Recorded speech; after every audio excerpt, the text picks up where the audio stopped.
السلام علیکم ورحمۃ اللہ وبرکاتہ۔ الحمد للہ رب العالمین والصلاة والسلام علی رسولہ الامین وعلی آلہ واصحابہ اجمعین، اما بعد فاعوذ باللہ من الشیطان الرجیم، بسم اللہ الرحمن الرحیم۔ رب اشرح لی صدری ویسر لی امری واحلل عقدۃ من لسانی یفقہوا قولی رب زدنی علما اللہم رب زدنی علما۔ عزیز طلبہ، تاریخ الامت میں فرقہائے امت، یہاں سے آج ہمیں پڑھنا ہے صفحہ نمبر 9۔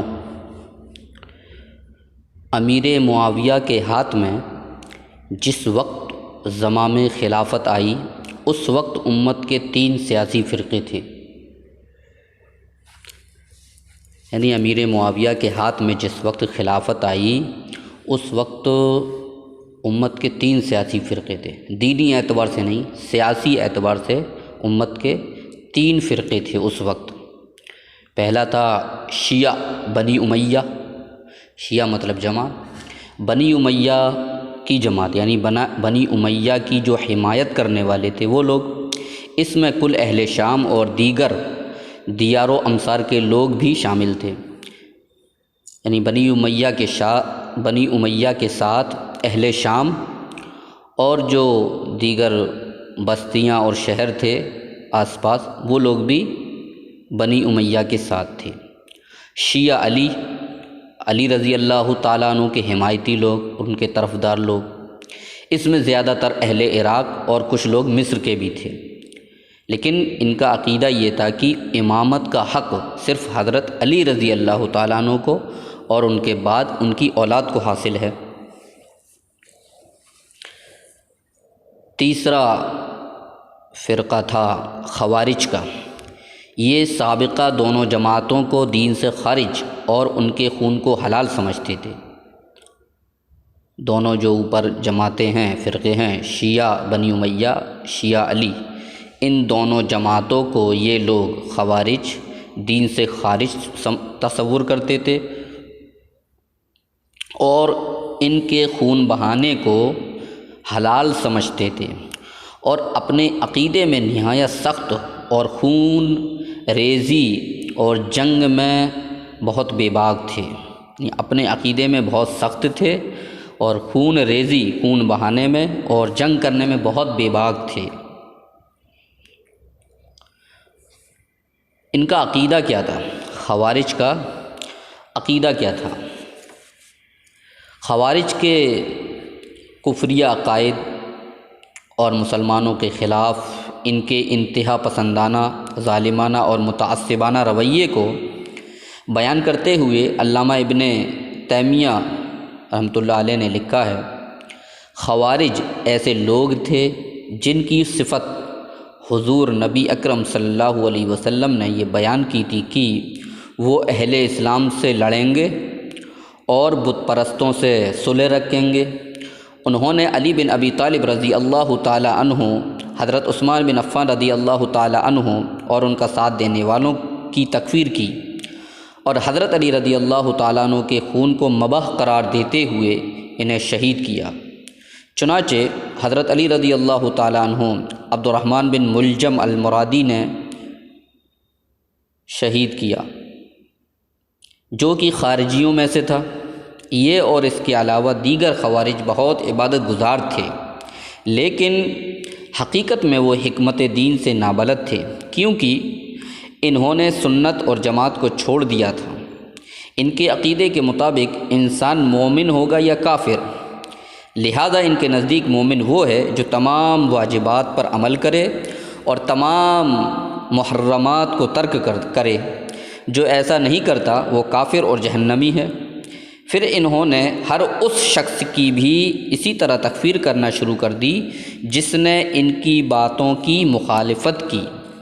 انہوں نے کہا کہ حضرت عثمان رضی اللہ تعالی عنہ، حضرت علی رضی اللہ تعالی عنہ اور ان کی طرح دیگر لوگوں نے اللہ تعالیٰ کے نازل کردہ احکام کے خلاف حکومت کی ہے اور وہ ظلم کا ارتکاب کرتے ہیں، پس یہ سارے کافر ہو گئے، نعوذ باللہ۔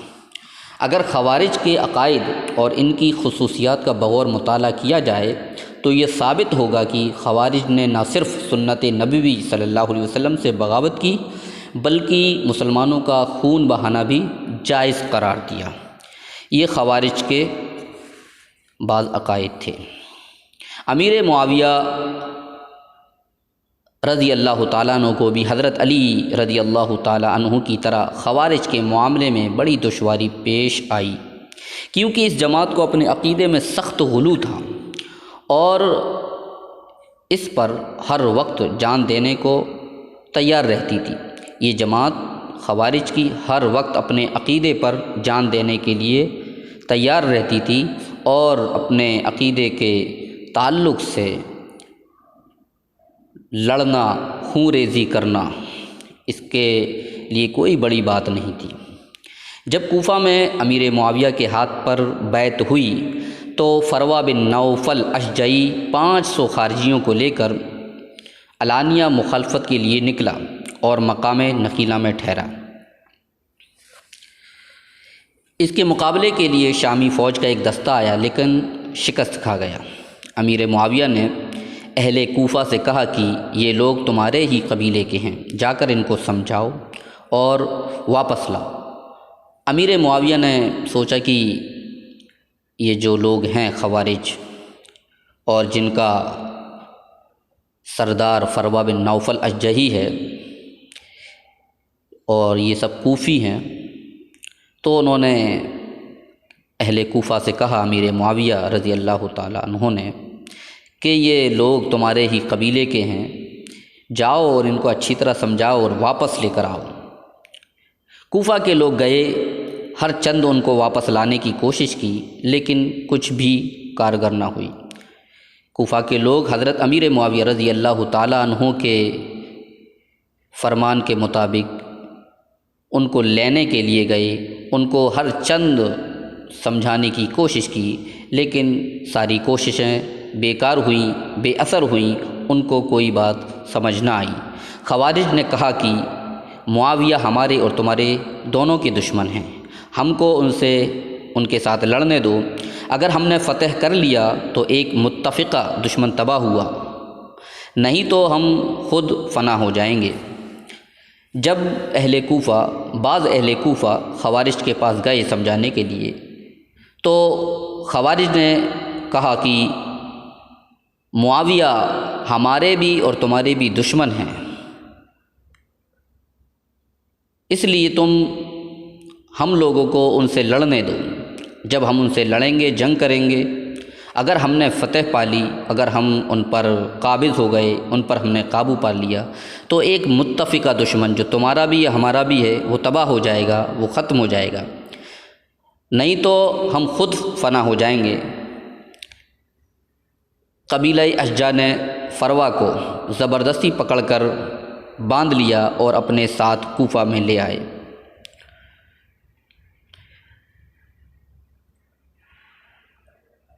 فروا بن نوفل اشجعی کو، جو اسی کے قبیلے کے لوگ تھے، پکڑ لیا اور باندھ کر کوفہ لے آئے۔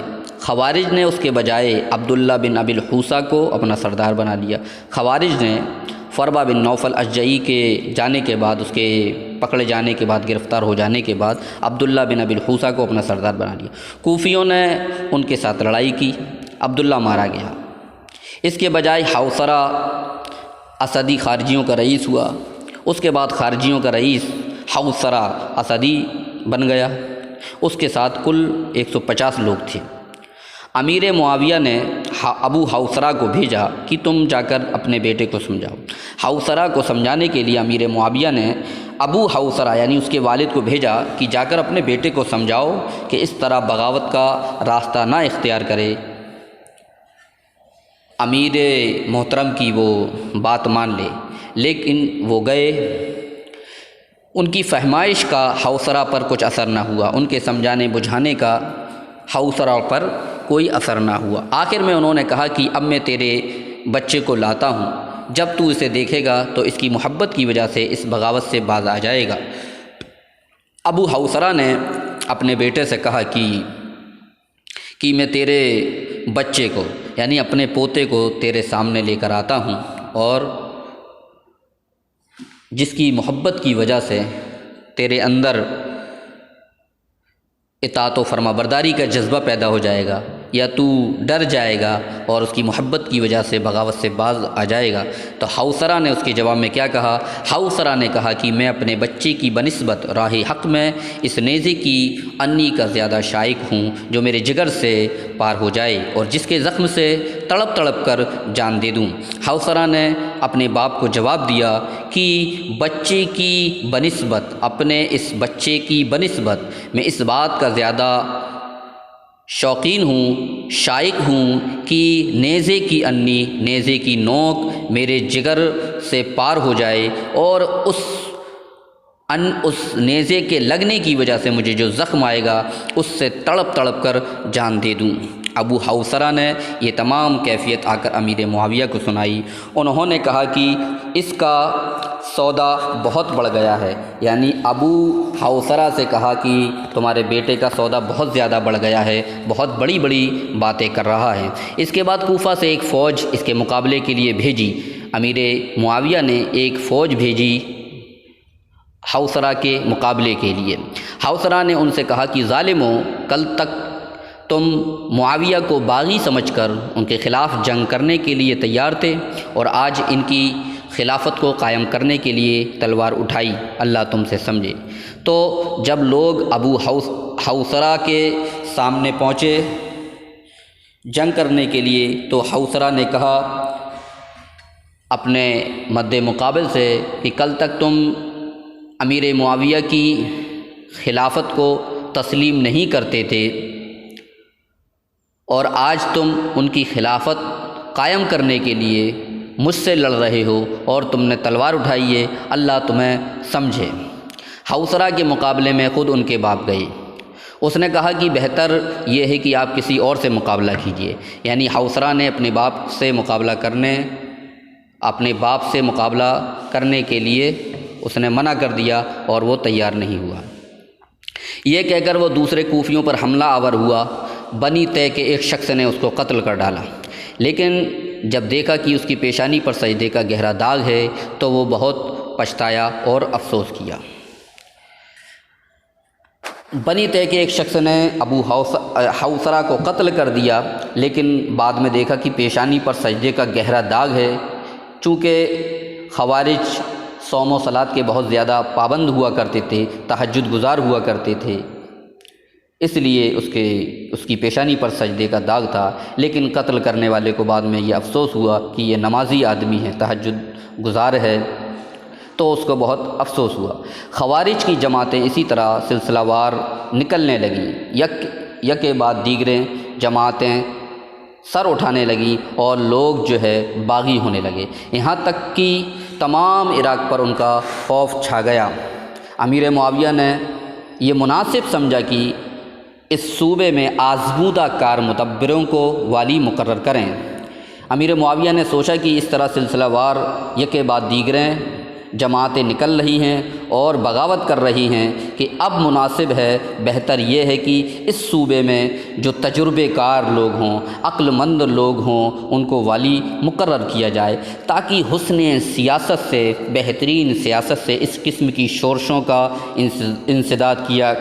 انسداد کر سکیں، اس طرح کے ہنگاموں کا، اس طرح کی بغاوتوں کا سد باب کیا جا سکے۔ چنانچہ انہوں نے مغیرہ بن شعبہ رضی اللہ تعالیٰ عنہ اور زیاد بن سمیہ 2 شخصوں کو وہاں پر منتخب کیا۔ انشاءاللہ باقی کا سبق اگلے درس میں۔ السلام علیکم ورحمۃ اللہ وبرکاتہ۔